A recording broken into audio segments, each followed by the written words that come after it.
Hi, I'm Jenna. I had just turned 32 when I decided to buy my first house. A quaint little place with a cozy backyard, perfect for my 2 dogs. Buying this house wasn't just a financial step. It was my declaration of independence, my way of claiming control over my own life. The day of the housewarming came with a mix of excitement and nerves. I planned everything meticulously, wanting it to be a blend of fun and formality, a true milestone. My parents were the only family I invited, given the complicated dynamics of extending further. As guests arrived, the afternoon buzzed with laughter and conversation. I was in the middle of showing my college friend Lisa some renovation plans when the doorbell rang again. Expecting a neighbor or a late-arriving friend, I opened the door with a smile, only to find my mom standing there with Carson and his daughter, Vanessa. Carson grinned, though it didn't reach his eyes, while Vanessa looked around my living room like she had just walked into a thrift store. "Jenna, darling, hope you don't mind us bringing a little extra company," my mom chirped, breezing past me without waiting for a response. For a moment, I was too stunned to speak. "Mom, I thought it was just going to be us," I finally said, my voice a mix of confusion and irritation. "Oh honey, I knew you wouldn't mind. Carson really wanted to see your place, and Vanessa's been excited to meet you," she gushed, as if she hadn't ignored my carefully curated guest list. As the party went on, I tried to push down the frustration, thinking maybe it could still be a good day. But I was wrong. "I would have chosen a different color here. This shade is so 2010, Vanessa said loudly, eyeing my living room with disdain. My friends, caught in the moment, exchanged awkward glances as the room fell silent. My cheeks burned with a mix of embarrassment and anger. This was supposed to be my celebration, my moment. I couldn't let her ruin it. I turned to Vanessa, forcing a tight smile. "Well, not all of us need to follow the latest trends to feel good about our homes. Some of us prefer something more timeless," I replied, sharper than I intended. But it didn't end there. "Why would anyone arrange their living room like this? It's almost like she's never heard of interior design," Vanessa quipped. That was it. I couldn't hold back any longer. My friends, clearly uncomfortable, watched as I marched over to Vanessa. The room grew tense. "You know, Vanessa, if you have suggestions, I'm all ears.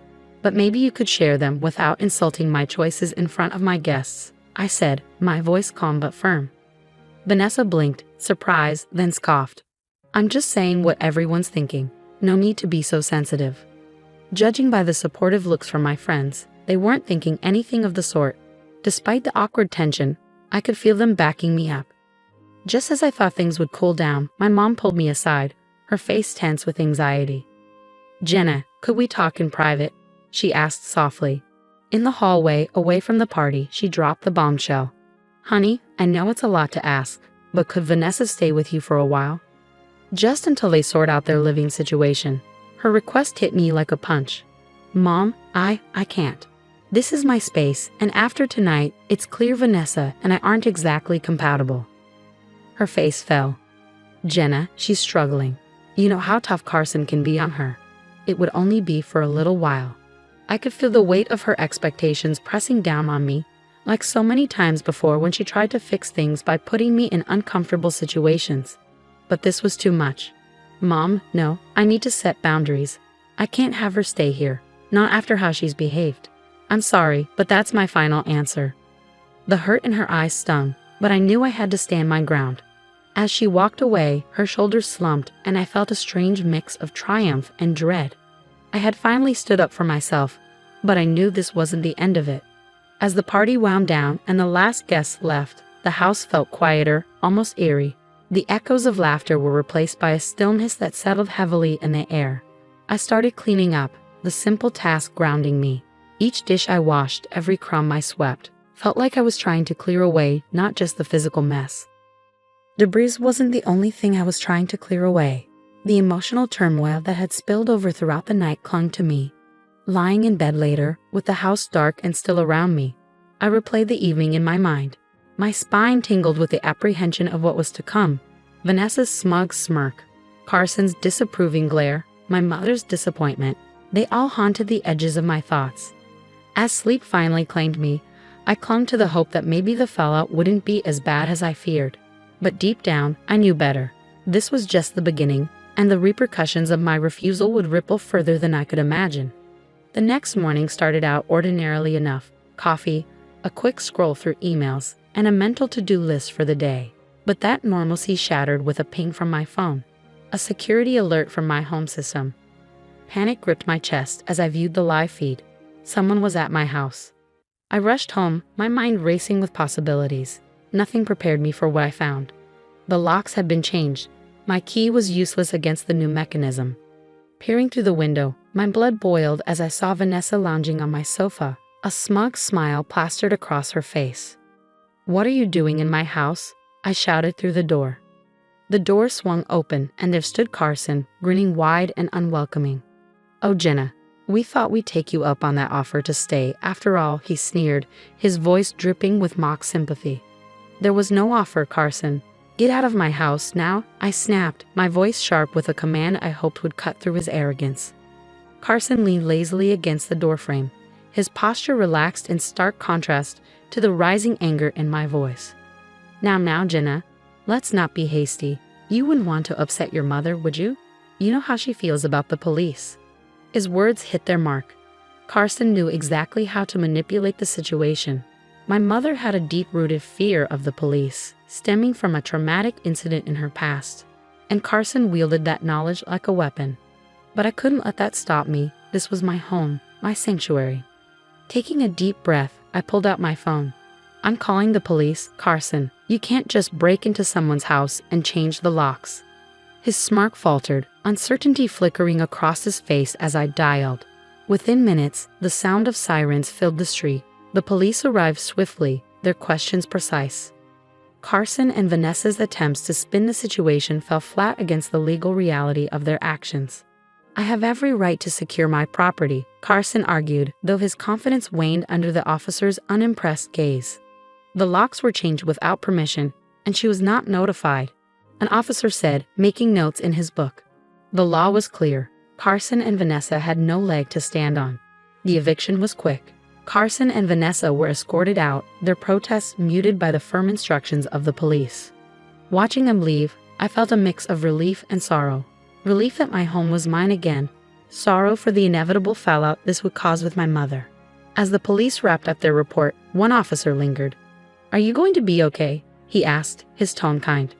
I nodded, though my heart was heavy. "Yes, thank you. I didn't have a choice." He offered a sympathetic smile before leaving. Once the door clicked shut behind him, I stood in the quiet aftermath. The house felt larger and emptier, the space that was almost taken from me suddenly overwhelming. I walked through each room, reaffirming my presence in the place that had been violated. The weight of the day pressed down on me, a reminder that the battles were far from over. Carson and Vanessa might be gone, but the repercussions would ripple through my family, possibly irreversibly. Yet despite the turmoil, a stubborn flame of defiance flickered within me. This was my home, and I would fight for it, no matter the cost. The silence of the evening was shattered by the sharp ring of my phone. My heart sank as I saw my mother's name flash on the screen. I braced myself for the inevitable conversation. "Mom," I answered, my voice barely above a whisper. "Jenna," she began, her tone thick with emotion. How could you do this to Carson and Vanessa after everything they've been through?" Her words cut deep. I struggled to keep my voice steady. "Mom, they broke into my house. They changed my locks. What was I supposed to do? Just let them take over my home?" "You could have handled it differently, Jenna. You know how I feel about the police," she replied, her voice trembling with a mix of anger and disappointment. "Mom, I didn't have a choice. They left me no choice. This is my home, and I had to protect it," I said, frustration creeping into my tone. There was a long, heavy pause, the weight of her next words hanging between us. "I can't believe this.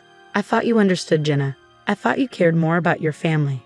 "I do care, Mom," I whispered, "but shouldn't my safety and my rights matter too? Why is it always about what I can do for others, never about what's right for me?" The questions tumbled out, years of suppressed feelings fueling my words. "You just don't get it, do you?" Her voice cracked, laced with a mix of anger and sorrow. "I can't support this. I can't be part of it." My throat tightened. "What are you saying?" I asked, dreading the answer. "I think it's better if we don't talk for a while. I need to think about all this." Her final words cut through the air before she ended the call, leaving behind a silence that felt like a void. The phone slipped from my grasp, clattering to the floor. My mother, my lifelong anchor, had cast me adrift over this. I sank into the couch, the soft fabric offering no comfort. Looking out the window, the night stretched on endlessly, and the once comforting contours of my home now felt alien, reshaped by the day's events. Thoughts swirled in my mind of family loyalty, manipulation, and the personal cost of standing up for myself. Was there another way I could have handled it? A path that wouldn't have led to this rift? As the night drew on, I wrestled with those questions. Manipulation wasn't just about coercion. It was about making someone feel guilty for holding their ground. Carson had used my mother's fears to control me, and now my mother was unintentionally doing the same with her disappointment. By dawn, a quiet resolve had settled over me. Protecting my emotional and psychological space was just as vital as defending my physical one. The rift with my mother was painful, but it was necessary for my growth.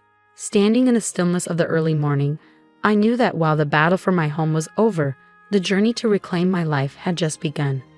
As days turned into weeks, the sting of my mother's words faded into a persistent ache, a constant reminder of the price of my newfound autonomy. Her silence was deafening, but with each passing day, I found pieces of myself I hadn't realized I'd lost in the fray of family obligations. My home, once a battleground of invasion and conflict, began to transform back into the sanctuary I had envisioned. I repainted the living room, erasing the remnants of Vanessa's scornful remarks. With every stroke of the brush, I reclaimed my space. New locks, stronger and more secure, clicked reassuringly under my fingers, symbolizing the boundaries I was learning to set. In the solitude of my reclaimed home, I discovered a resilience I hadn't given myself credit for. Friends and neighbors, aware of the ordeal, rallied around me. Their support soothed the isolation my family's absence had left behind.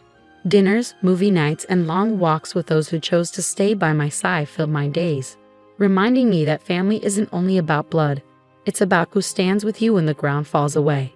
The fate of Carson and Vanessa became a distant murmur, their paths diverging from mine in the wake of their eviction. Rumors of their struggles occasionally reached me through mutual acquaintances, but they no longer held sway over my emotions. My focus was on rebuilding, on fortifying the life I chose, rather than the one imposed upon me. One crisp morning, as I stood in my garden planting seeds that would one day bloom into vibrant flowers, I realized this was what true independence felt like. Not the absence of conflict, but the presence of peace in its aftermath. The estrangement from my mother was a deep scar, one that might never fully heal, but it was also a testament to the lengths I would go to protect my peace. The journey to self-empowerment is often a solitary one, fraught with tough decisions and painful reckonings. But as I looked around the home I fought to protect, I knew it was worth it. Here, in my home space, I was free to live life on my terms, surrounded by those who respected and supported my boundaries. This wasn't just a house, it was my declaration of independence.